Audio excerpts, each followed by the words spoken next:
Everyone, this is Steven, and I normally give these intros in a boring office environment with, like a white background or something, but I happen to be hiking in the rainforest in Malaysia today, and I decided to do something different and give it a try. So hopefully you can hear me okay, but today I'm talking with Matt Artz. He's a tech anthropologist who has done a lot of work in the anthropology of AI. And we're talking a lot about how how AI might influence qualitative research, especially in the professional space for anthropologists, UX researchers, or anyone else doing qualitative research. So I hope you enjoy. He has a book coming out in the next. It's in the final stages of being published, so it should come out soon. Called The Anthropology of AI. And you should check that out as well. It goes into a lot more details about how AI might be influencing anthropology and social science in general.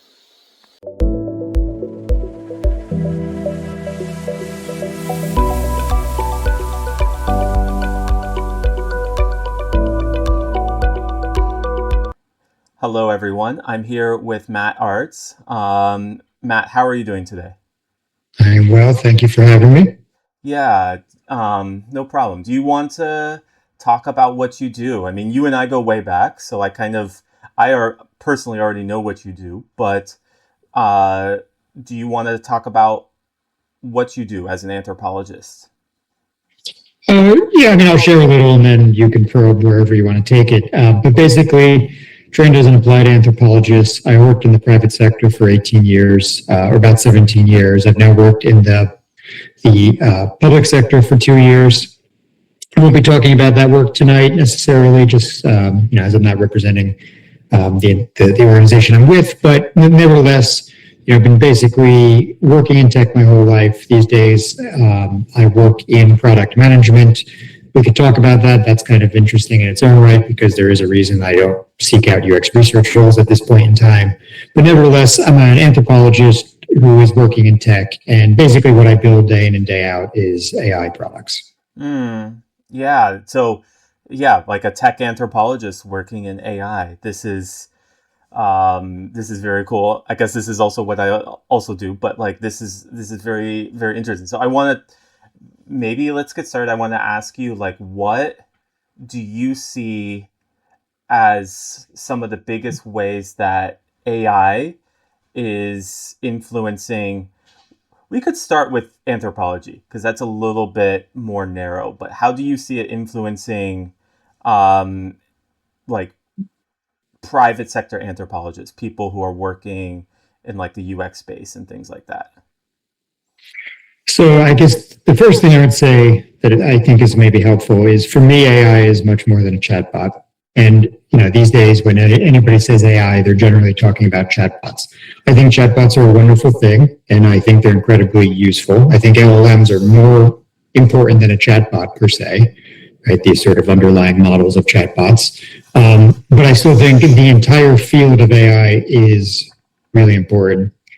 In fact, I've at night over the past few days been working on symbolic AI projects related to a whole bunch of papers I have coming out. And, that's one of the sort of oldest, right? It's one of the two kind of major branches, if you will, of AI, sort of symbolic AI, neural nets, not talked about as much. But point here is AI is a broad class of technologies and fields, right? And that is meant to replicate, in some sense, human capabilities. And those capabilities are far and wide and getting, from a machine perspective, much better. And so I'm of the opinion, coming back to your question, that it will impact anthropologists across, all 5 fields. And by 5, I mean applied anthropology included, in almost everything that they do. And in fact, it already has for years. Most people just don't recognize that AI is embedded in as many things or sits behind as many things as it does. Right? But if you're out in the field and you're recording something on your phone or taking a photo, or if you're in Word or, like a word processing program, or you're in email and you're getting type ahead suggestions, or you're using Grammarly, right? All of these little things are AI. Of course, transcription, which many people do. Right. So like so much of what we do has already been influenced by AI. And in fact, even if we're just using, mobile phones, right? A lot of carriers are, of course, routing traffic based on AI. So like you could make an argument, right? Or if you're searching for information in Google or, any of the academic websites for, scholarly research, you're basically engaging with AI. So I actually think you can make an argument that AI impacts probably the vast majority of people on the planet in one way or another on a daily basis, even if it's just mobile phone routing, in ways that people don't always appreciate that it's transformed the world. And I think, coming back again to your question, that it's already transformed a lot of what we do in anthropology, and it's going to continue to do that. Increasingly, and maybe most concerning, is that it will continue to creep into the sort of analysis portion of what we are known for. And yes, it's not yet embodied, though robotics and world models or behavior models are making tremendous progress. Right? And so, yes, we still have this sort of embodied aspects that AI and robotics don't really quite have worked out yet. And yes, there are situated aspects to what we do that, again, that they don't have. But I would not bet against AI over the long run in being threatening to the work that we do. And I think people, right, should be thinking about what does that mean then for your profession. Yeah, this makes total sense. It seems like, maybe for context for anyone unfamiliar, when we're talking about, um, at least specifically in tech, when anthropologists work in tech, like, things like UX researcher is probably one of the most common roles. Matt, you're also a product manager as an anthropologist. I'm a data scientist as an anthropologist. So many of us break that rule, I guess. But like, but a lot of it seems to be is focused on like building insights and telling stories. So like how are people using products? What are their needs? And what do customers need? And things like this are the types of questions that UX researchers will answer kind of at a very high level. That's a very short explanation. But the reason I bring that up is it seems like this is because when you're talking about like it's kind of taking over things, or it might kind of do aspects of the job for us, you're talking about a kind of a creative space. It's like it will do like writing for us or stuff like this. Is this right, or am I in the kind of the wrong headspace when you're thinking about Well, this? so I see it impacting, work across the board. We have a special edition coming out in a number of months on AI, and there's a chapter in there about how it's being used in archaeology, right? And we know people at this point across, again, all sort of 5 fields using it in various aspects of the entire research life cycle, from, everything from planning through writing. And again, increasingly showing up in analysis in various ways, that are both, to me, exciting, but also potentially threatening to many. And I don't think it just impacts anthropologists working outside of the academy, right? I think this whole change impacts, and even more so, anthropologists working in the academy, right? When you look at like the way programs are being shut down across the world, not just in the US, but across the world, losing funding significantly or being shut down in totality, what you see is like there is a clear shift at the moment where, social and human sciences are getting funded less, and not everywhere, of course, but in a lot of places. And you see things like data science programs exploding, or now AI programs, right? You see business still doing tremendous. And one of the things about those programs is they also get, many of the students historically have gotten jobs, often many get good paying jobs, right? They do well, they end up sort of donating back. And so like point here is I think it impacts both the work that folks in academia do, as well as I think the broader computational sort of term in society is impacting maybe their ability to stay afloat within the educational system, right, to continue to get funded. And then for those sort of, again, both inside and outside of the academy, the way it impacts the work that we do as researchers, generating insights, however you want to frame it, is definitely being disrupted. Mm. Yeah, this makes total sense. I mean, how do you okay, so some of these threads are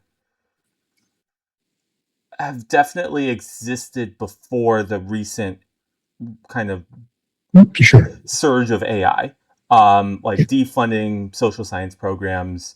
You know, you saw that, you've seen this for decades. I guess to what extent are some of these trends like continuations of what's always been going on, and to what extent is this in your mind like a qualitative jump of like, okay, the AI seems to be causing it to happen at an even bigger scale than it was happening before. So I think most of it is just the extension of what was happening. But I think we are sitting before an inflection point that, may impact this further. And so, I have a forthcoming paper, basically on agentic AI, right? And at this point in time, like I have agents running for me to do things nearly nonstop, sort of around the day, doing work. Um, a lot of that is still reactive. I have to sort of kick that off and have things done, right? But point is like, I almost constantly have sort of computational stuff running in the background, collecting data, processing data, whatever it may be. And so, while I'm not necessarily saying like this sort of coming agentic turn is going to be the sort of nail in the coffin for academic anthropology. By no means am I implying that. I'm just trying to say that I think we're at the outset, again, of an inflection point where this is about to move quicker than maybe some think. Now, there'd be people who would disagree with me, right? Call me something like a techno-optimist, but I see it in practice day in and day out in my career, in my personal life, and I see the progress that these systems are being made and how increasingly we're able to sort of give them longer running tasks, long horizon tasks, as we often say in tech, right? And they're able to carry those out with greater fidelity over longer periods of time. And, if I can get to the point where I can sort of kick off a whole flow that plans, collects data, these digital data, right, analyzes that and sort of presents it to me like for the next day, that is a significant threat to really anybody who's in the sort of insights business. And I appreciate, again, it's not embodied, it's not situated in that sense, and that like it's sort of in a context, working with other humans, right? There's still challenges there, but all of these things are sort of coming together. The classic sort of multi-decade problems that we've talked about, sort of new technology, right? They sort of seem to be converging in a place that is threatening to our field. Mm, yeah, this makes total sense. And I think one of the interesting things about this is you're talking about the insights business, and this is much broader than anthropology, because in my experience, a lot of people, especially in tech, especially your stereotypical like white collar tech worker or something like that, people over the last decade have been moving into what you could broadly define as insights business, right? Whether that's UX research, data science, even some forms of product management are arguably a form of insight business. But like, you have these different job titles, and sometimes regular people know what these words mean. Sometimes they're kind of just new buzzwords in tech that regular people have no clue what these mean. But like at the end of the day, it's like it was a whole industry around building insights, and it seemed like when you talk to the college graduates and you're like, what do you want to do, or people who are trying to find a job, like people would increasingly gravitate towards this space.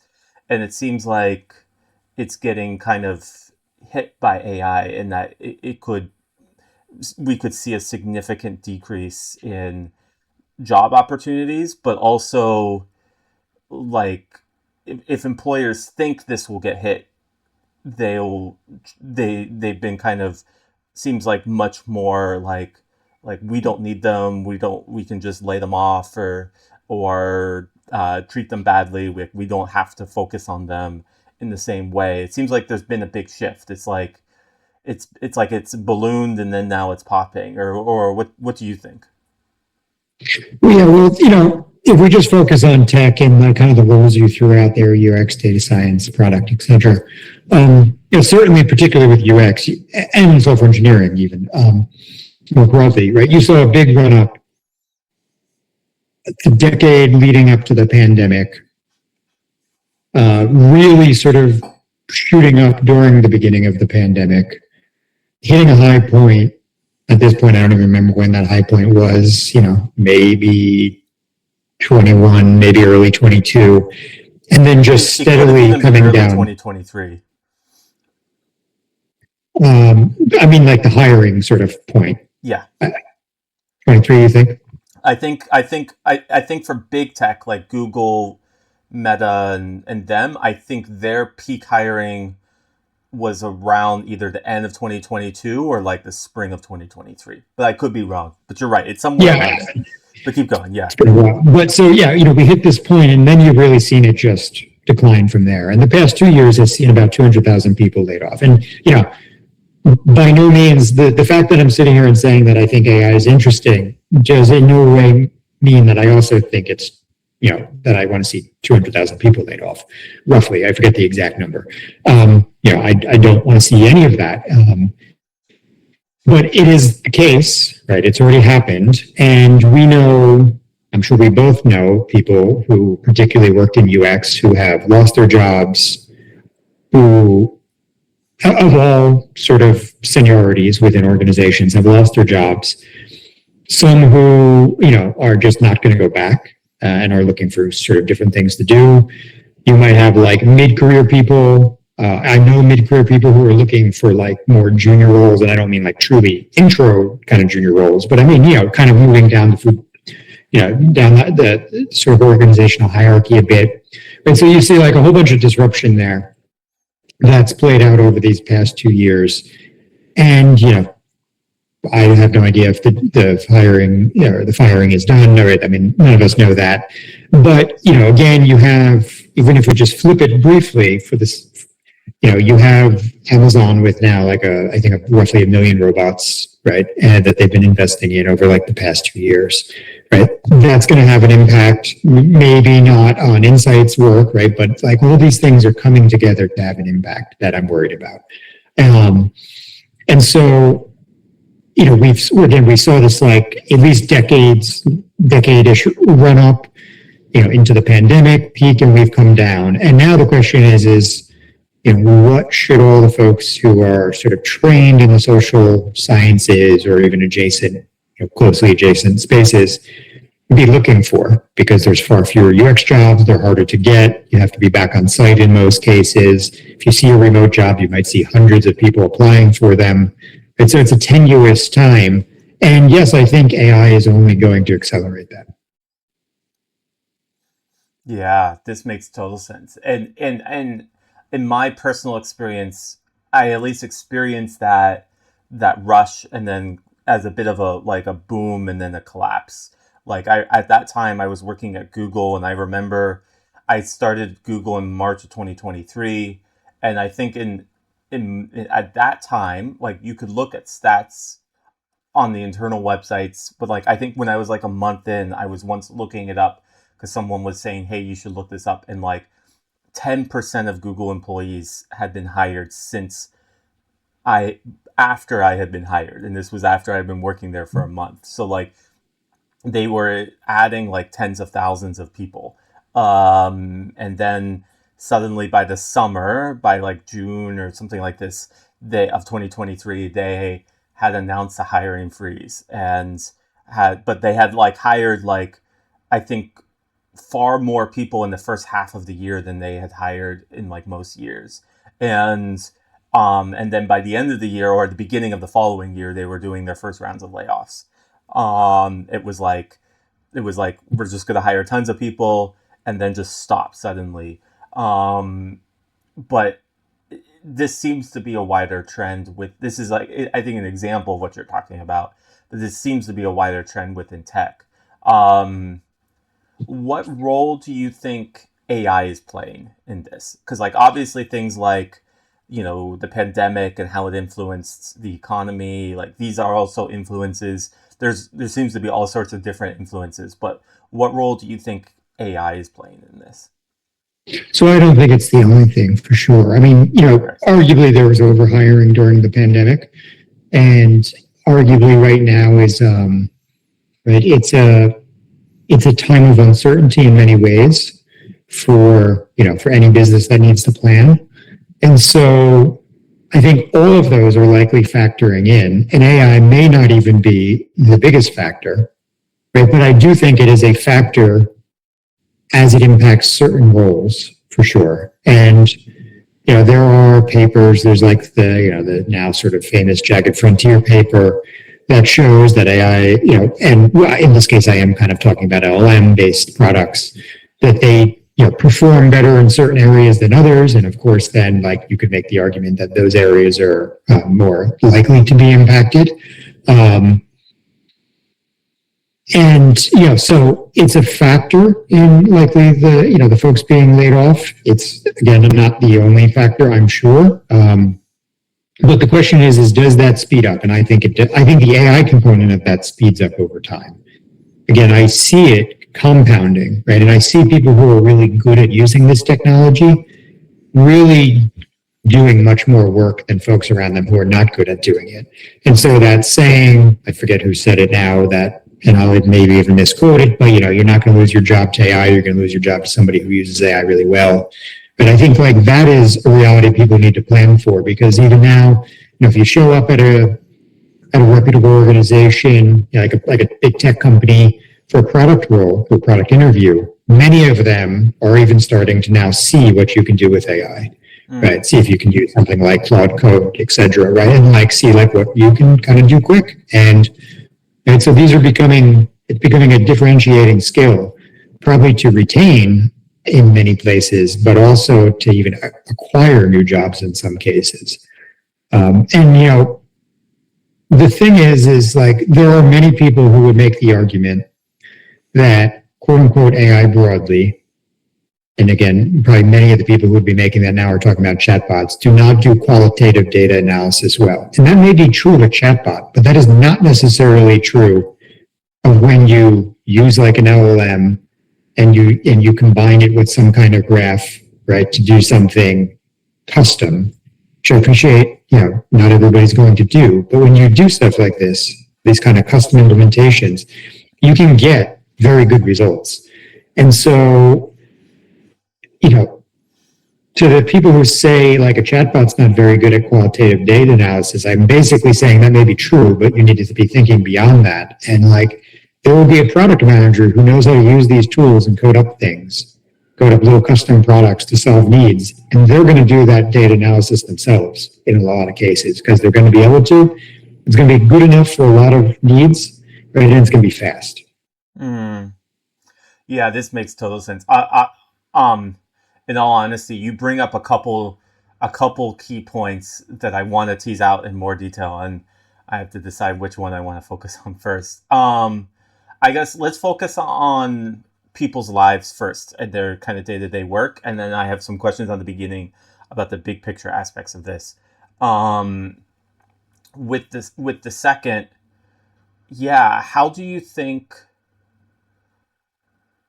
Okay, so as a data scientist, one frustration I've had with data science, especially what was it, like 8 9 years ago, whenever I started working as a data scientist, um, is that it's not publicly accessible.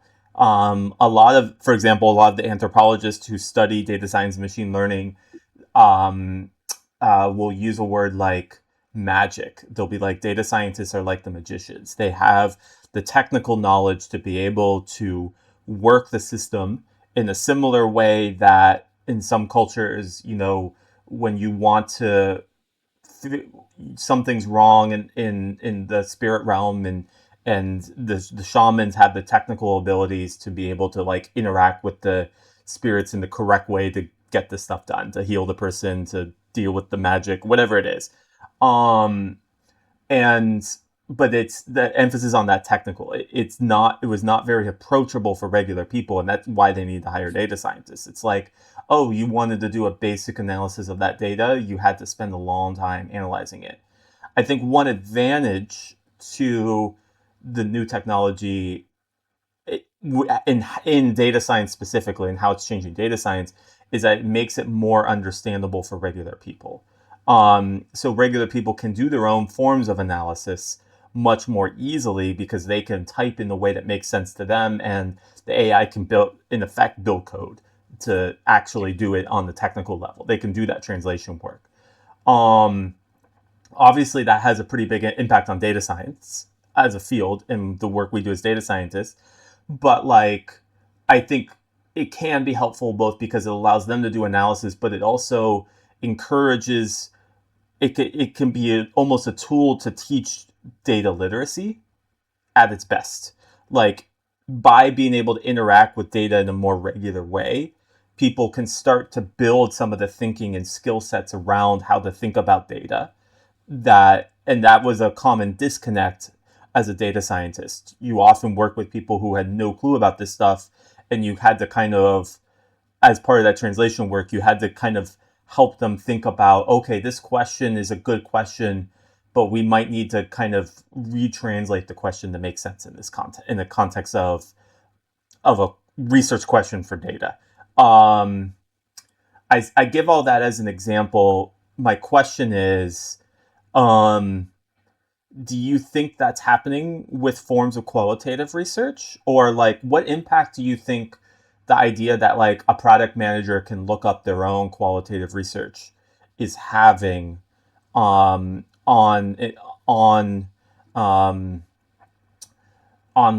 the development of these skill sets, or the ability to kind of think this way? Yeah, so first off, I agree with you that right now it's an incredible opportunity for people. One of the great things about a chatbot, right, is you converse with it in natural language. And I actually think that is the most interesting thing. Almost about all of this is that we've gone back to controlling machines through language, right? We started with language, but they were expert commands. We went to sort of point and click. We're now back to language. But now we're back to natural language, so you don't need to know expert commands. And so right now, all anthropologists should be digging in and using these tools along with the absolutely unbelievable amount of free content on the internet to be learning these tools. And to be learning all kinds of skills, better design skills, better storytelling skills, whatever it is, right? There's no opportunity to not just be learning like crazy at the moment. Part of that is you could be learning data science, but to your point, you also don't necessarily need to know the skills anymore, right? I mean, if you use something like Claude 4.5 Opus and you can communicate what you want to achieve, it will basically one-shot that data science notebook, and probably you will not make a single change, or at least you won't have to overrun. I mean, you might change some things, but at this point, even compared to 6 months ago, right, they almost run on the first try every single time.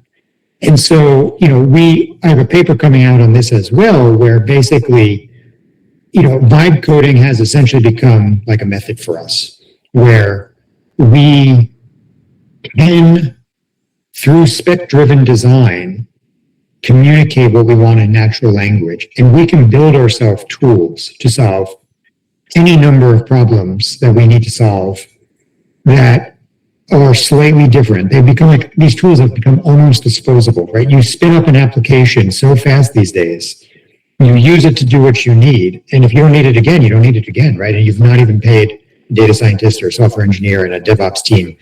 And so, I'm not suggesting everybody's going to get there overnight, but the point is that even if you just take a simple data science notebook that you're going to run in Python on your computer or in Google Colab, all you need to do is go into sort of Claude, or any of the programs, but I think Claude Code's the best still, and communicate in natural language what you want to achieve.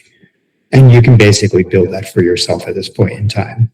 Right, so if you need to clean data, if you need to transform data, if you want to do qualitative data analysis in some specific way, you can do it. And for anybody who's listening who's an anthropologist, I put out 3 notebooks that I built a while ago now out on GitHub, that one creates code books, one chunks interviews, and then one does coding and thematic analysis. And it does, deductive and inductive coding, deductive based on the code book. Inductive coding for latent themes, of course, like prunes and merges, and builds all those up into themes and ties all those themes back to the statements, right? And I have at this point, I mean, I'm sitting on so many tools that I've been using to make my job easier that when I get around to it, I'm going to keep releasing them. But like these things are just easy to build these days. There's no reason for really most people to not just get their hands dirty and start. Yeah, this makes total sense. Um, this reminds me of a friend of mine that used ChatGPT to learn programming, teach himself like SQL and Python, and it was a lot of like he would do things like he would type write code that does this, and then he would analyze the code, and then over time, then he might make a small tweak and be like, okay, what changed is between these two things is this part of the code, so this part of the code must be responsible for that thing, and then kind of use that to learn the language. um, but then you can also do it for this kind of stuff. You can build multiple skill sets in this way. um, Quick side question: what is your GitHub?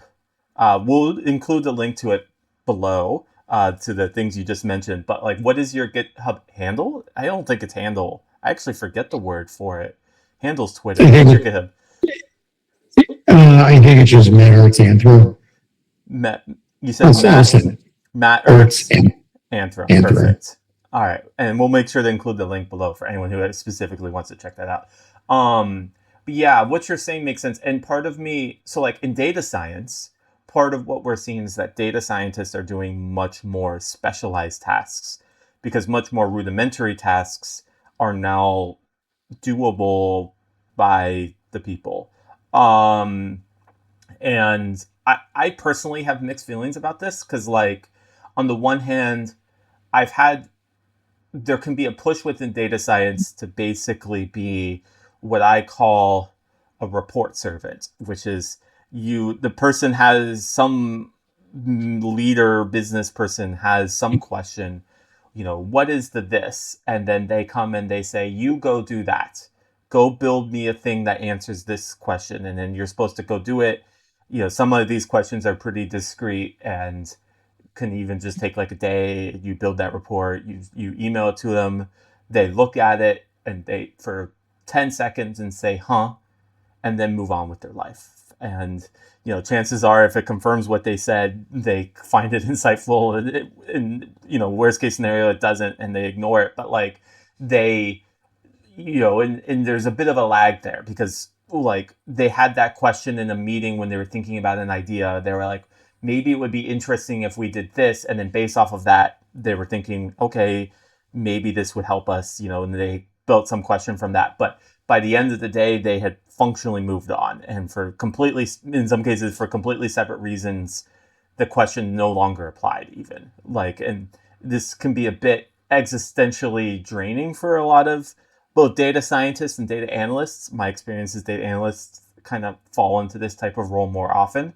Um, but like, because they're just like, we're just like what we do is not useful. We just build stuff for people to look at and then ignore. But and at the same time, there's a bit of a lag. Like the person can have a question, and it takes the data person, data scientist, data analyst, however long, a day, a week, depending on the complexity of the question. It could take longer to like make a definitive answer to it.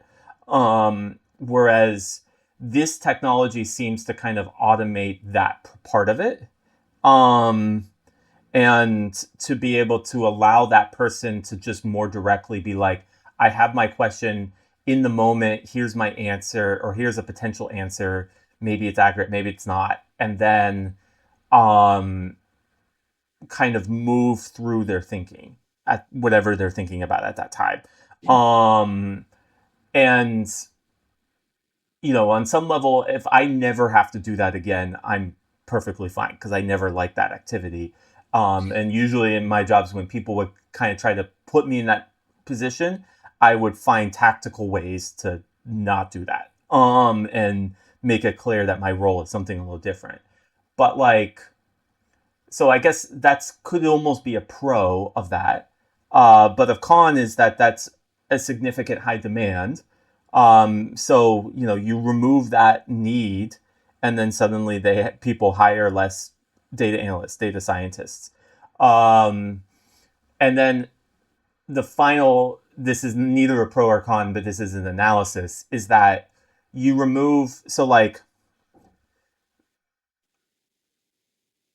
the whole idea of doing it that way, where we have the worker who goes and tells us the answer to this question, is built into the process of how organizations run, and it's already kind of a mechanization of a form of thinking. To maybe go back to something like, back in the decades ago, you had the role called the quote unquote computer. If you think about that movie that came out, I'm forgetting the name of, where this was often like women, maybe white women or black women, but think that the movie with the NASA computers, where their role was to do the calculations, where it was kind of mechanizing the process of thinking. And then suddenly we now call computers, these machines, the electrical computers, what we could now call computers, replace these people. And it seems like you see this. You see like a type of mechanization where people are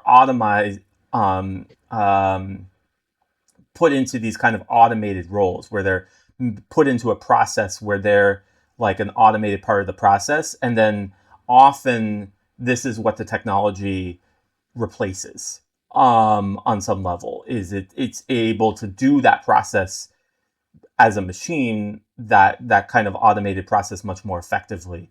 I bring all this up because I'm kind of curious, are there any parallels to these things in the qualitative space, for more qualitative forms of research or qualitative thinking or insights? I mean, I think so. If you just look at the shift first, if you look at the trajectory over now quite a long period of time, to virtual, to digital, to sort of computational, sort of disciplines, whether that's anthropology, sociology, right? Just like, computational social sciences broadly. But if you look at that change over time, you see that there is increasingly a push towards more, machine-driven computation in these spaces. And I would say without a doubt, again, I think it is a threat to people who do, qualitative research. And I think more will become computational. Again, there are things about being present, embodied, etc., that right now we can't recreate, but that doesn't mean that some of those won't be, solved at some point in time in some way, not every scenario necessarily. But yeah, I mean, I would think that the growing trend you see basically since the loom, or just even going back a little further, but I use the loom because it sort of leads to what becomes software engineering. If you look at that through the original mechanical kind of computing machines to the electrical computing machines, along the way, right, more and more that was historically done by humans is now done by machines. And I don't think we're stopping here. I think, in fact, we're actually only about to increase the pace at which that happens. Like when you think of how accounting and law, right? I mean, like one of the interesting things, about the current wave of AI is that it's gone after a lot of field that people did not expect it would go after. Again, accounting, law, finance, software engineering, right? Anything that is computable in the sense like that is, you can write software code and then you can basically run it to see if it runs. If not, you get an error, and then you can teach a machine basically, right, to kind of learn from that and sort of climb the hill, self-improve, and right. And at this point, we're now at really, really good coding assistance. You can do the same in a lot of math disciplines already. We're solving hundreds of year-old math problems that were never solved before. Accounting, then obviously the financial sector, but even things like legal, where it's obviously a little bit more, it's a different sort of thing. But when you see, even something like, again, that sort of modern form of AI be applied to legal, but maybe in a sort of more neurosymbolic AI than just like a neural net being applied to it. What you see is you can make a lot of headway on how do you go about, approaching legal tasks or policy tasks, any kind of like similar document to that. There's a lot that can happen there. And so I would not, again, bet against AI increasingly impacting qualitative research. Mm, yeah, this makes sense. It seems like one thing, it seems like all these fields have in common is that they're forms of thinking that involve either translating, or they're almost like a mechanized form of thinking. They're like a form of thinking that involves building ideas and thinking in a specific context and kind of narrowing into that context, whether that's law or accounting or even software engineering. These are all kind of like they all involve taking thought and then turning it into a much more specific process and into like a specific set of jargon in that process, with a mix of creativity and analysis. And it seems like that's a lot of what AI is doing actually pretty well, in terms of the recent technology. Um, And if I could jump in there real quick, and many people listening might say, well, something like anthropology looks qualitatively different. Um, right? It's of course a very subjective field, and we acknowledge that, and we embrace that in many ways. But imagine, right? The notebooks that I mentioned earlier that I have out online, those are early versions of them, but I've taken them, I've updated them, and I personally have them built as an MCP server where I've included additional features. And so I can sort of rapidly iterate through, like I have a team of people that are looking at that same data through a whole bunch of different epistemic lenses, so that I, as a single researcher, can almost play the role of a team, or at least I lead basically sort of a team of agents, right, of machine agents that basically approach that data in different ways. And I can just rapidly cycle through them. And, yes, you might say, well, each time it comes back with a different interpretation. But if you had 10 humans on the project, they would have 10 different interpretations, right? And yes, it looks different than like a math problem where you have, in some sense, an objective answer that you're going to get to. But if I can now look at the problem 10 different ways, and then as the human be the oversight that starts to think critically about the dissonance that happens between those views, so that I can come to a more educated sort of subjective opinion of that phenomenon, that's a pretty powerful thing, right? And like that exists today already, right? Like that's what I do with like the tooling that I use locally on my computer. mm, yeah, I mean, this makes sense. You're right. I guess one thing I'm thinking about when you were saying this is that, like, for social science research, it seems like, say an anthropologist is doing research, whether it's academic research or it's research about a tech product in the private sector. It seems like there's two parts to it.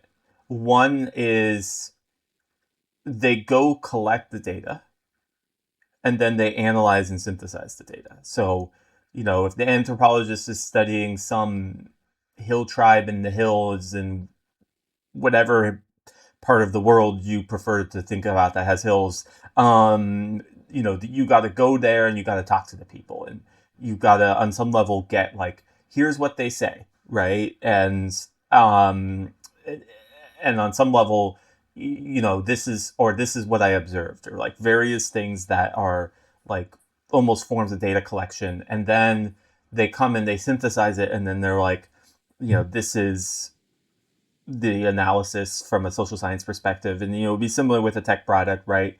You got to go figure out like, what are users actually doing, right? And then you come back and then you analyze it, or what do they think and stuff like this.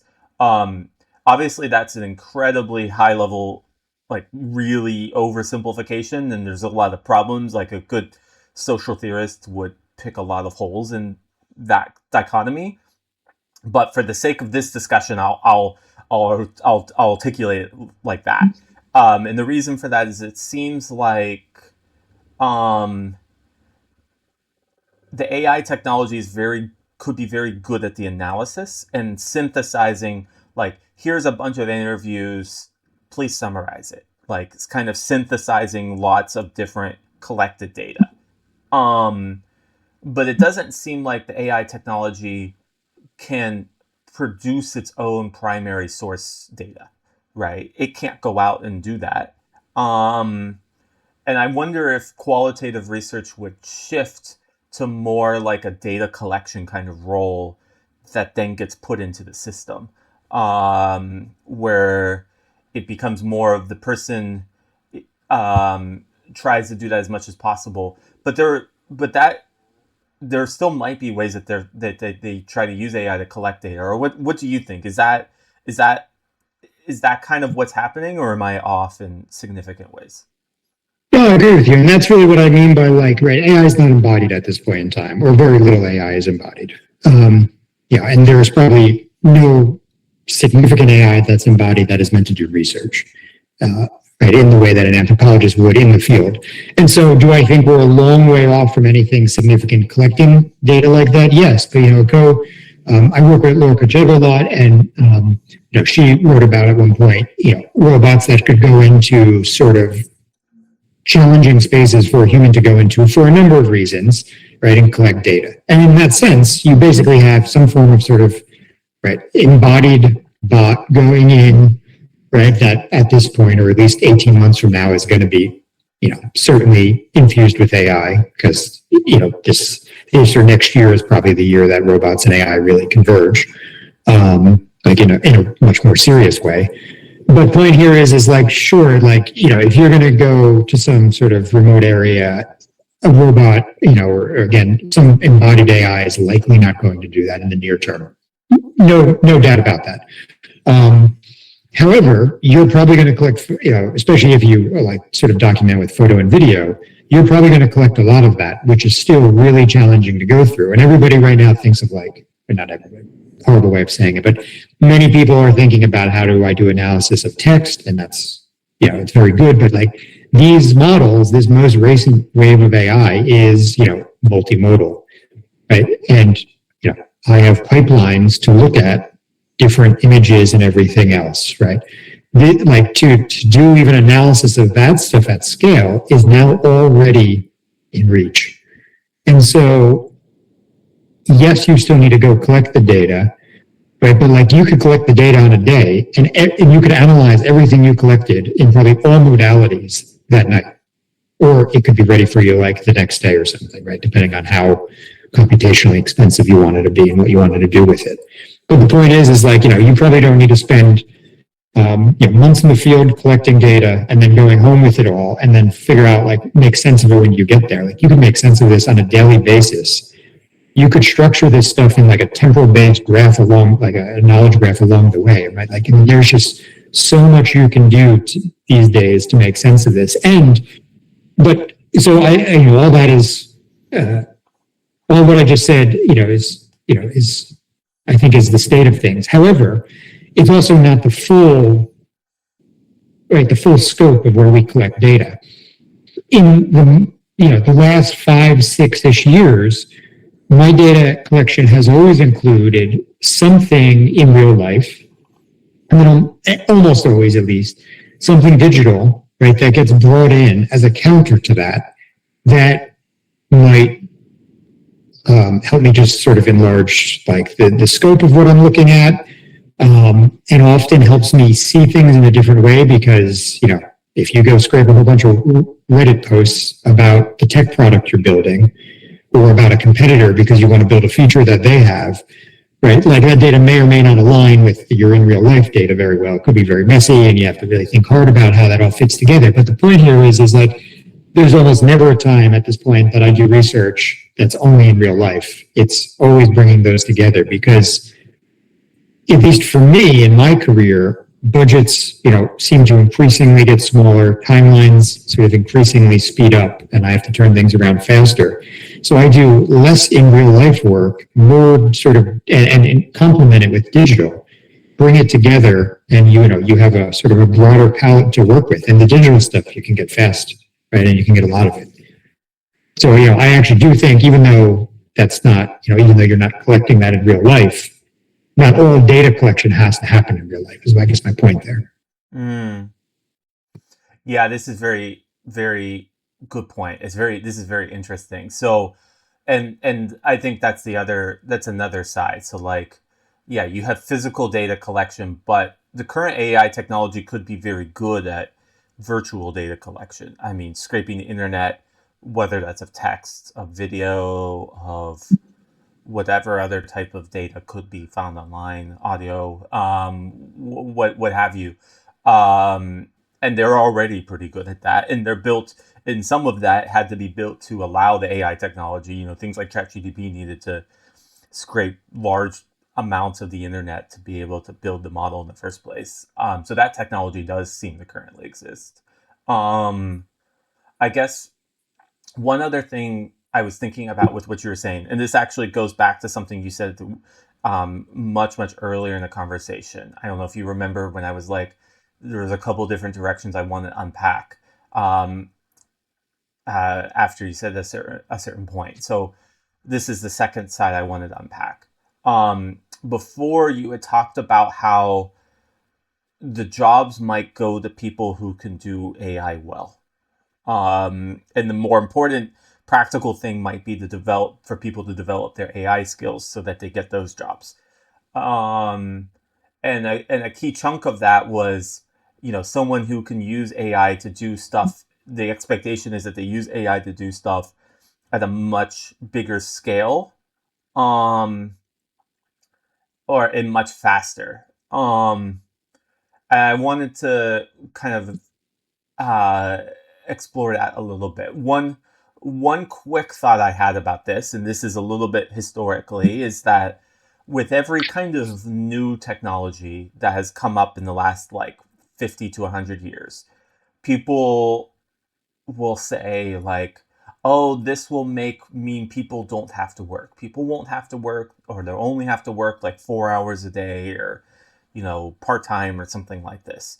You know, maybe a classic example is when some of the modern technology, kitchen appliances and other appliances that we use, like dishwashers and laundry machines and stuff like that, when this stuff started to get invented, at that time, you know, the perception was that, you know, women did the housework. That was very much a part of that era. So they would be like, women, you know, housewives don't have to do work, or they won't have to, you know, they won't have to spend 8 hours a day. They'll only have to do work for like an hour or two, and they'll be able to do whatever the heck they want for the rest of the time. But of course, what changed was, as the technology, the work didn't decrease, but the expectation of how much work they would get expected to get done increased. So suddenly, you know, if they were expected, you know, so much work, the amount of work they were now expected to do might be 8 times more, because the technology allowed them to do more. And this is one specific example, but we seem to see this with pretty much every new technology. And that's my sense with AI. You can feel free to agree or disagree, but it seems like it's not going to like decrease work, but it will change how much employers expect workers to get out.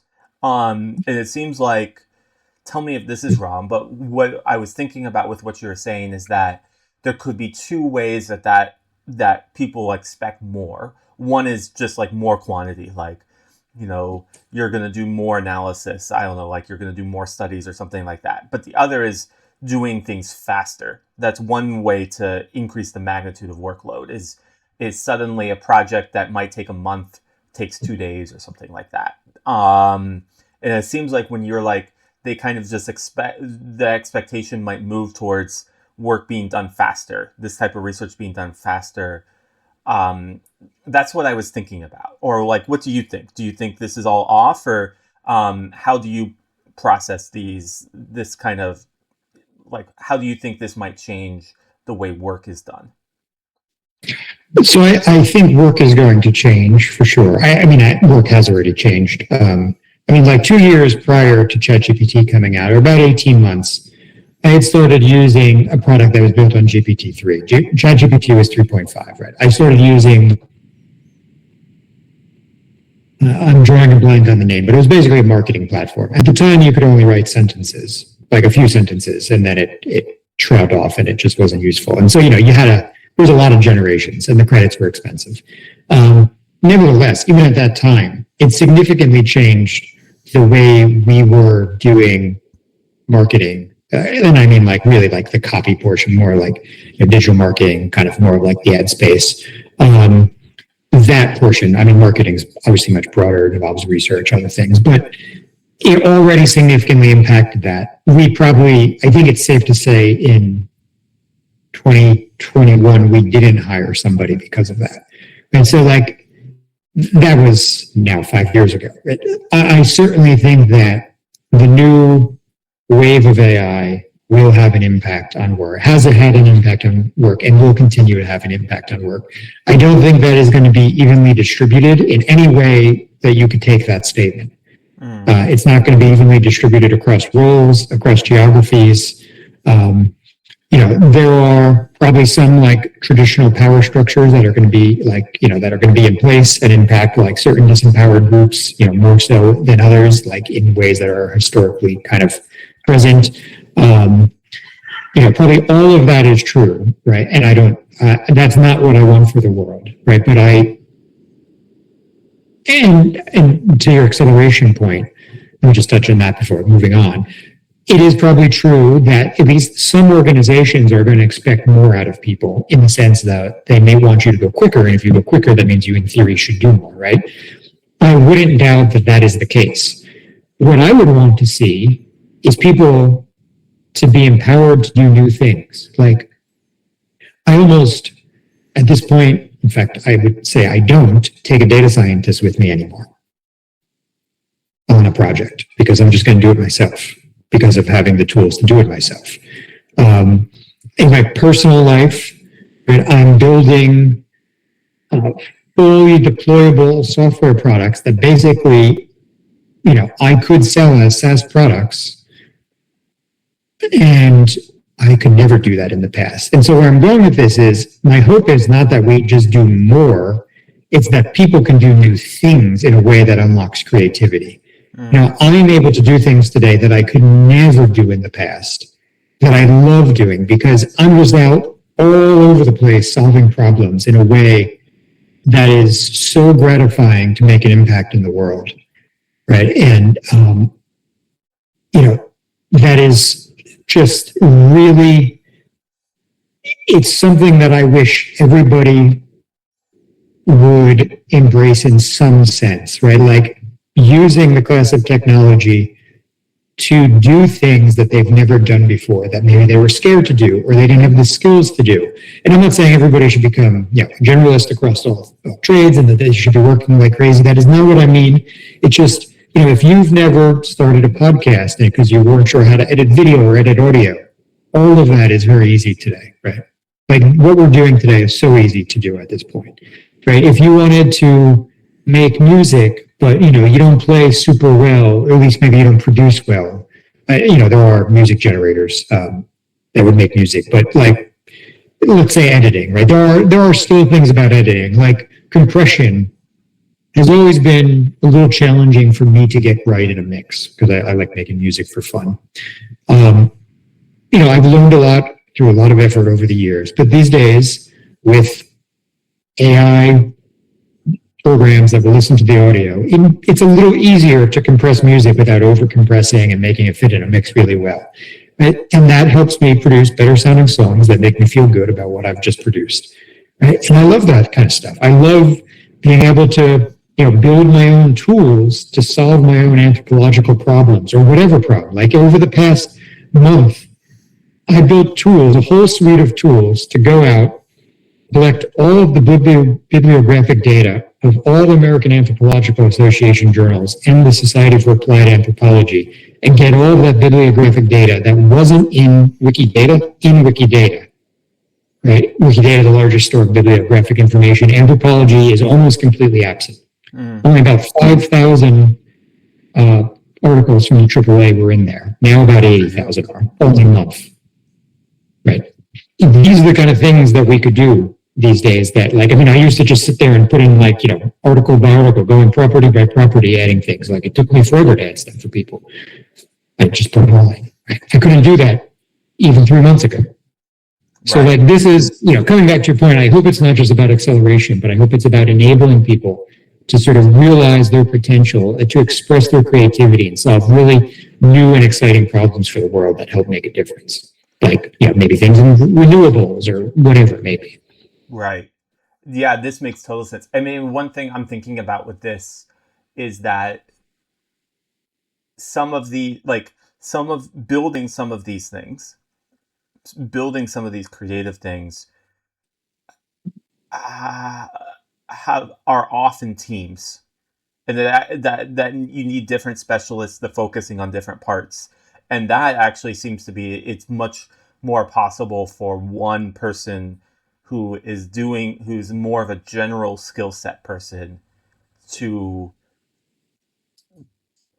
build something on their own and then use the AI to do enough of at least each specialization. So I don't know that much about music production, so I'm going to pick on film as an example. But like, obviously, making film requires a number of different specializations. So like, you want to make you know, animated film. Well, you got an animator, you got to have a music person, you got to have a sound person, you got to have this, you got to have this, you got to have this. Whereas now, it seems like much more able that somebody has that idea. So like one con of that is, okay, so you have an idea of a great TV show. Well, you now need to build a team, and chances are you need money for that, and a lot of time. And now you have to manage the team, and it takes a lot of labor. Whereas it's much more possible to just build out your idea if someone has an idea. And that does seem like it actually seems like you not hiring a data scientist is an example of that, because in the tech space is the same. We have a lot of different specialized roles. Like it was pretty common for, okay, you want to do X thing. Well, you need a data scientist, you need a UX designer, you need these various different specializations. And that's where the product manager came in, because your job was basically to manage all the different specializations to make sure things actually ran smoothly. But you're much more able to say, okay, I'm basically going to let the AI function as a data scientist, or maybe as a UX designer, or as whatever the case may be. And I could see how that would boost creativity, and how it would allow people, because when you need a whole team and specialization, you can't, it's much harder to build your idea. You can have the idea, it's much more of a climb to do. Yeah. My whole life I dreamed of like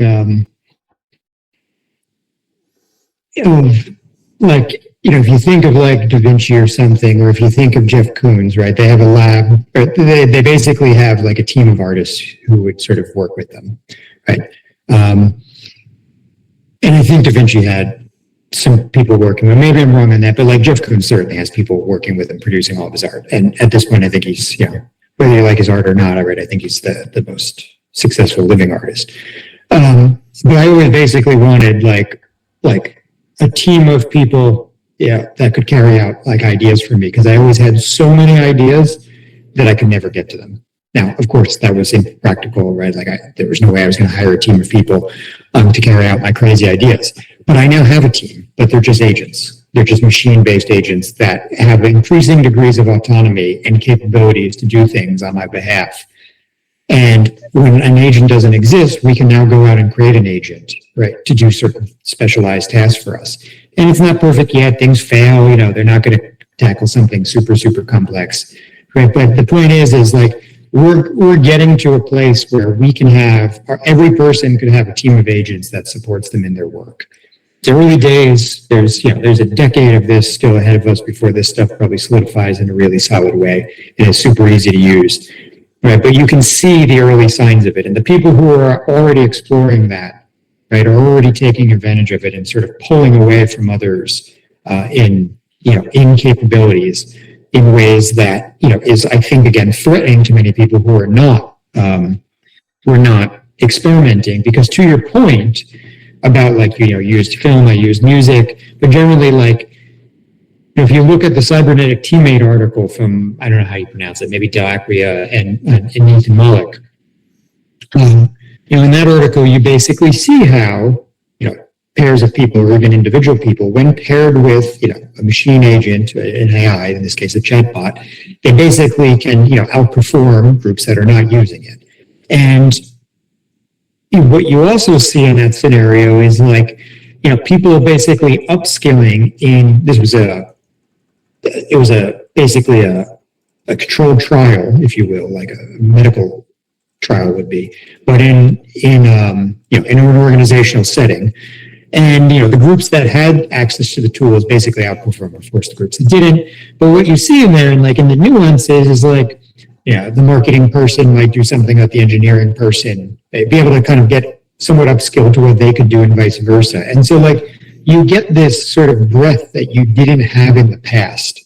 You're not going to necessarily be an expert. Like none of these tools are like beating the experts in any given field yet by any means. But you as an individual can all of a sudden sort of round out your skill set and get it up to a place that is, very capable and do all kinds of things you just couldn't do before. Yeah, this makes total sense. I think there is an incredible opportunity there. And I think maybe especially for like me or you, I know about my own personality. I tend to be the type of person that is interested in a lot of different things.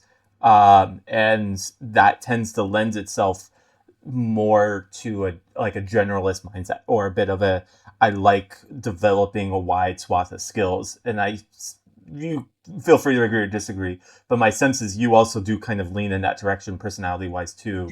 I guess on the other end of the spectrum, I know people who have a bit of this is what I do and that's my thing. And it's almost like a specialist oriented personality where like they just become really good at certain things. And that, like all personality things can be as much socially and culturally constructed. That's a whole side of the conversation. But like, it seems like it actually seems like large aspects of how, the professional world, the tech industry in particular, but the professional world in general worked for the last at least 10 to 20 years. For, exactly pinning back for how long that's been the case, it would be hard to figure out, but like in the history of that. But like, I've seen a lot of pushes towards specialization of, no, you become a professional by carving out some hyper specific niche and doing that really well. And, when you apply for a job, they want to see that you've done the exact same task for 8 years. They don't often like seeing that you've done a number of different things in a number of different spaces. They often look for specialists, not generalists. And it actually seems like this is, maybe to use an ecology metaphor, this is prioritizing the generalists, people who are able to kind of use this to eclectically build, because they have a lot more options now. Or what do you think? Or this may or may not be the case. I have to think this through more, and time will tell. But I wonder if the technology could push the professional world in a more generalist direction and help kind of remove some of the overemphasis on specialization that we have seen. Or, yeah, what do you think? I mean, I certainly think being a generalist is of value right now, without a doubt. Even to the point, like if we just, again, take the most recent class of AI, I've actually experienced where a lot of software engineers are not particularly good at using them. They're much more accustomed to deterministic systems and much less just feeling the way a probabilistic system like a chatbot works and using that. That's just, an observation, and it's not all engineers by any means. But the point here is like, I certainly think being a generalist right now it's a good time to be a generalist.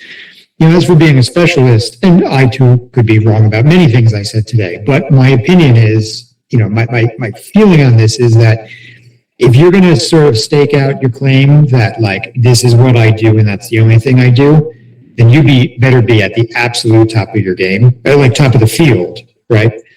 Like you better be able to charge for artisan services in the future, because if you're not at the absolute top, something is going to come very close to you, probably in a lot of spaces. And if you think of it like web design, like if we just equate it to that, we used to charge a lot of money for web design in the early 2000s. Those prices just plummeted over time, right? Unless you were the sort of artisan design shop that had the brand that could charge money, the prices just plummeted because content management systems came out. Many people got basic design chops, and you could put together something that was good enough. That was, for most businesses, completely fine, right? Even if it was never going to win like a Webby award or something. My hunch is we will see something similar in a lot of fields. And I think that will happen to Insight's work. Yeah, this makes sense. I agree with you on this point. And that was actually going to be that connects to the other thing I was going to ask you about. When you were talking about the kind of the good and the bad of AI, we focused on the creativity, which was one of the main goods. But when you were talking about the bad, you were also talking about inequalities.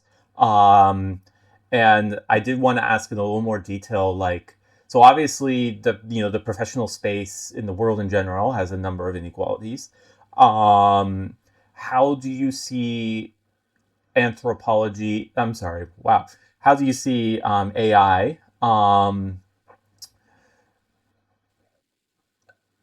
Like, how do you see it? Do you see it intensifying current inequalities? Do you see it creating new inequalities? You were talking about how the way it might change jobs might be kind of fundamentally unequal, where certain people who are already in kind of marginal job positions get worse impacted by job change. And I wanted to ask about some of these things in more detail. What your thoughts are? Yeah, like everything I've said tonight, I have no crystal ball, but my hunch is there will be good and bad that comes out of this. I think, I do think there'll be job disruption. In fact, again, as I said, I think there already has been. Yeah. I think there'll be more. I don't think it will cut evenly across groups of people, across roles, across geographies, across organizations. I think all of that is going to continue to be pretty jagged for a while. But without a doubt, for me, I believe that people will be impacted. And by no means do I want to see that happen. And that is why I am trying to be encouraging anthropologists to get involved, right? If you think of social media, there is no shortage of critique of social media, and for good reason, right? We see how bias has played out there, the way it's impacted democracy, right? We see a whole host of things, a whole host of negative externalities. And it is true that a lot of social scientists were screaming about this, in articles and other such formats, prior to many of those problems really manifesting at global scales. The problem there is writing about it in an article is simply not enough. Most tech people will never read those, right? They just don't have that much impact. I know it can seem sometimes like they have impact because they're cited in other things, but having worked around tech for 20 years, most engineers I've worked with, and other folks in these roles, they just don't care, right? I'm not saying they don't care about the problems, right? They're just not reading that kind of literature. So if we want to have an impact and not see these same kind of negative externalities happen with AI, which I also think could be worse than social media. Like I do actually think that there might be an amplifying effect to AI, because you could, in theory, throw out as many agents as you want to compete with humans. Over time, maybe not in every role, of course, right? But in many, over time. And so I do think there's a potentially amplifying effect there that's going to harm many people. And so the reason I've been writing and talking and all these things is I want to encourage anthropologists to critically study AI, as we always have for a long time, to get involved using the tools as we spent a lot of time talking about tonight, learning how to use them, for a whole host of reasons, but to do anthropology, to do computational anthropology. And then importantly, what I really want to encourage people to do is to get involved, roll up their sleeves and start building these products. Get involved in any way you can. That could be a policy role, it could be a tech role, right? However you can get involved, Like we need to be there as early as possible when different tech waves come. I'm not saying anthropology alone is going to solve the world's problems.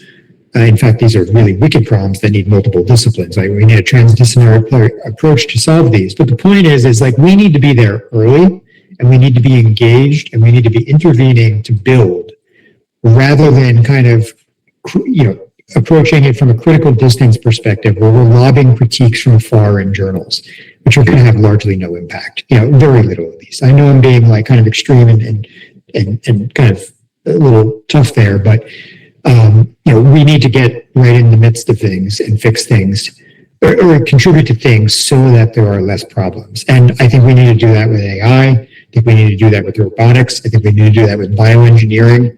And I don't know what role. It's a little, somehow we need to be involved in quantum. I don't yet know what that looks like because that's still a little far off. Right? But those four technologies, if they even materialize in any way that looks like what they're projected to materialize in, right, they have significant impact on the world. Right. And so I can't tell you what all those impacts are going to be, but I can tell you that I don't want to see a world in which a transdisciplinary team that is sort of diverse in mindset in every other way is not working together to sort of make those technologies the best they can be. Yeah, this makes total sense. I absolutely agree with this. And as kind of an irony, often one of the last things you say in each of your statements relates to the next question I was going to ask you, and this is definitely the case. So that's going to feed well into what I'm about to ask you. Though before I ask you, I wanted to make a quick point about that, which is that I think with government policy, the kind of the default approach, and there's reasons why this is the case, has been, tech companies do X, AI, the government, they build it, it's been around for however many years, the government looks at it and is like, whoa, is this a good thing or is this a bad thing? You get this with Facebook. Facebook did all sorts of things around social media and trying to get people engaged and possibly addicted. It's a whole conversation. And then later, government came in and is like, what should we do about this? And there's always this lag of like, the tech comes in sometimes with explicitly like a move fast, break things kind of mentality. But then there's a lag for like, how do we actually regulate it from the government side? And that's a whole conversation. The reason I bring that up is I think almost analogously, anthropologists and social scientists can have a similar approach with their critical research. And that's like what you were saying. They can have a bit of we see what's built and then we criticize it and then talk about how it could be better. Whereas I agree with you, just like when somebody's sick, when somebody already has cancer is the most expensive time to deal with the problem. Preventing the problem from arising in the first place is far cheaper and far easier.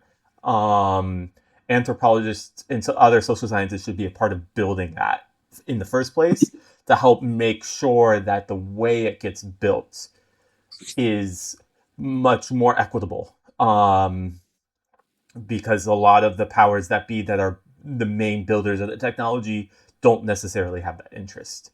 The question I was going to ask you, and this is something you were already going into, is somebody who is like, yeah, I do want to build my skill set in this. I do want to be able to do this stuff better and better understand this technology and better be able to incorporate it into my work. How would you recommend they go about doing that? Yeah, before answering, let me just to go back to something you just said, because I think it's interesting there. It is true that maybe not everybody building some of this stuff is as interested in some of the topics that, you and I would be. But it is actually, I think, also true that many people are. However, building products, especially complex technology products, especially information technology products, which by nature are complex and getting more complex, it's just hard. There's a lot of people who are like, well, why don't you do X? Well, we might not have raised enough money to be able to do the most elegant, best thing. And if you raised, let's make this a really simple example. If you raised about $2 million, and you're going to have a normal sort of product team out of like, say, a New York, DC, Seattle area, you probably have a year before you run out of money, right? With your basic, salary, overhead of an office, you probably have 1 year. And so sometimes when things don't get built as ideal as they should, especially with smaller startups, I think people also need to appreciate that, one, it's really, really hard to build technology in the first place. Two, there's a ton of externalities that without really diverse teams can be hard to anticipate. Three, you can't always hire diverse big teams because you just don't have the money to do it. And in any case, you're burning money fast in tech. And you're burning money so fast that you have to make trade-offs in what you do. You just cannot do everything. And people who don't work in tech and look at it from the outside, I don't think always appreciate the complexities of like just building the most elegant sort of castle on the hill and like thinking that everything should always be the most ethical system. Because it's like, it's hard to pull that off, and for a whole host of very practical reasons. The last thing I want to say, just before going on to talking about like training and upskilling, because of what I was saying prior to that about like, say, bioengineering, it just makes me think of one example that I want to bring up. There's a lot of people who are like skeptical of AI because, again, they're thinking of chatbots, and like there's a lot of anthropologists who are particularly skeptical of AI because they think of like chatbots, which have a tendency to sort of regress to the mean and give you fairly vanilla or generic sort of responses when you ask it something about qualitative data. And again, I appreciate that that is the reality, and there are better ways to do that. But the reason I really want to bring this up is for any of the skeptics out there, right? Something like a company like DeepMind, which is owned by Google, predicted 200 million proteins, right? Predicted basically every protein that you could synthesize, right, based on all of the amino acids. You took material sciences from 20,000-ish, I forget the exact number, known materials, to now 2 million something, right? Like somewhere in there, some of those materials maybe are unstable, but probably some are stable, and might be the next good battery for us, or next photovoltaic cell or something. So like for anybody who thinks like AI isn't already doing things, I just want to call those out, because like, though that has not yet translated into a drug or a new product per se, right, that's the scale at which things are actually happening already. And so don't get hung up on chatbots because it's a much deeper pond. As for upskilling, the first thing is you have to want to do it, right? There is, and has been for 15 years, an abundance of free or near free material out there that anybody can take. You can go to Coursera today, not get the certificate, and take courses from all around the world, from organizations all around the world, universities, everything else. Stanford has open sourced a huge portion of their AI curriculum. Of course, you don't get the degree, right? But you can just go and watch the videos, and right, this material is out there. And so there is really no reason to say, like, I appreciate there are things about our individual lives where like everybody's situation is different and we might not have time. Like we could be, you could be a single mother with children, obviously, right? And you could be working 2 jobs. Right? There are real reasons why some people wouldn't have the time to dig in, and I'm not downplaying that in any way, shape, or form. But if you had the time, the money, say, is not the problem because the material is free. The people in our community are super bright, right? And so they have the knowledge and skills to learn this stuff if they want. So assuming they have the time and it fits into like whatever life conditions they're in, the materials are out there, free or cheap, and you just got to dig in. And even in absence of that, just start playing. Yes, I've knocked chatbots a few times myself today. I think they're actually very good at many things. I don't think they're the solution to everything, but they are, to your point earlier, an incredible tool to learn. You can go in there, you can write code, you can ask it how it runs, you can get explanation, right? I was using it to help me with Cypher queries over the past couple of nights because I didn't know Cypher, right? I have all of that running, boom, done, right? Like, these are the kind of things that are doable today. And most of that stuff is free. It's just a question of, do you have the will? Do you have the time? Does it fit into your life circumstances? Yeah, this makes total sense. Yeah, I think that it makes sense. It's just it's a matter of time and time and desire and kind of mental energy. It's like it's about playing with it. Um, I get, and it's like any skill set, it just comes with time. All skill sets get developed in time, and you usually kind of stink at it at first. Um, the final question I have for you, a bit more of a basic question, which is, we've been talking for a while, but anyone who wanted to learn more about your work, either your kind of the stuff you're building, but also your social research, like we already mentioned your GitHub, but like your various work, where should they go check that out? Yeah, thanks. So you can always look me up at my website. So my name, again, Matt Artz, Mattartz, and my website is mattartz.me. Most things make it there. I'm not nearly as active putting stuff up that I used to be when I did have a little bit more free time, but most things eventually make it there. All of my, I have 2 edited volumes. One is about to be out. The other is already out. The one that's out is MTech Anthropology. The one coming out is Anthropology and AI. Right? Those are on there. Papers that I write are on there, eventually at least. Music is on there. Software is on there. Right? All that kind of stuff makes it there. I'm most active. I generally eschew almost all social media at this point in time because I don't actually think it's that helpful. I maintain my presence on LinkedIn. Otherwise, I don't go on anything else. I still have some profiles that are active, but they're locked down and I don't ever log in and haven't in years. But I am active on LinkedIn. I find it a helpful community there to sort of network with and stay in touch with people. Everybody's always welcome to reach out to me there. And then look for the books, look for that other stuff. And that's pretty much the best way.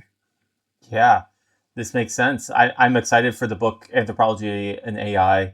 I mean, actually, for any listener, there's a good chance by the time you're listening to this, it's already out because it might take me a couple weeks to edit this. So at the time of recording, it's not out, but it'll be soon out. And I am a little curious as a final question. The MTech Anthropology. Could you give a little bit like a quick summary? Like, what's that book about? Sure. Yeah, thanks for asking. So Laura Kochev and I did that, and basically what we were trying to do there was it was somewhat playing off of the podcast that I ran for a few years. The podcasts were Anthropology in Business and Anthro to UX. Both of those were career podcasts where over about 102 episodes, I had people on to tell their story about how they transitioned from anthropology into business more broadly or UX particularly.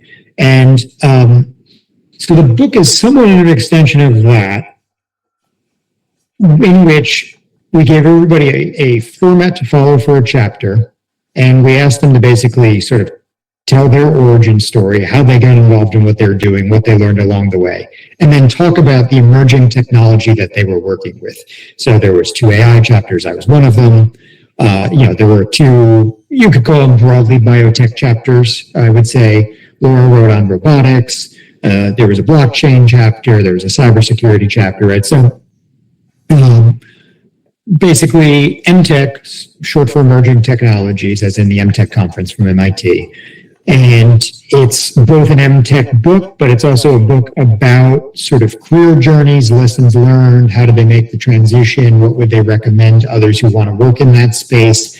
And importantly, we went and got all early to mid-career folks to try and intentionally give voice to such individuals that might not always show up right in sort of book format. And then we closed it out with a piece from Kate Seek, who works at Toyota Research Institute, wonderful individual. She's also in anthropology and AI, great thinker, and she kind of helped sort of round us out and close us out on that book. And so encourage you to check them both out, both published by Routledge, of course, available everywhere else you would look. That's really cool. Yeah, hearing different people's stories, different anthropologists who came into tech, that would be very cool. And then anthropology and AI. I mean, we have been talking about that. The type of topics you talk about in that book too, about like what's going on with the recent AI technology, what are the societal implications, and what are the implications for anthropology specifically. I guess both are cool to check out. I'm particularly looking forward to anthropology and AI. If I could jump in there, and actually, so we don't always get in. So anthropology and AI is intentionally meant to be sort of a mix of, critical chapters, applied chapters, and the intro is very much a history of the intersection of the two fields, going back to, starting with the loom, right, and then sort of Turing's computing machine, getting into the cybernetics movement where anthropologists first get involved, which that predates AI, and tracing that to in the intro to about the 2000s. A lot of work has happened since the 2000s, but we kind of stopped there. I do have another chapter coming out in another book in a number of months that actually sort of picks up from that point and does a very deep dive of like the last 25 years on AI and anthropology. But that sort of sets the stage. So it's like a history of our engagement with that, because it existed in pieces out there, but it didn't exist in one concise sort of format. So we tried to do that.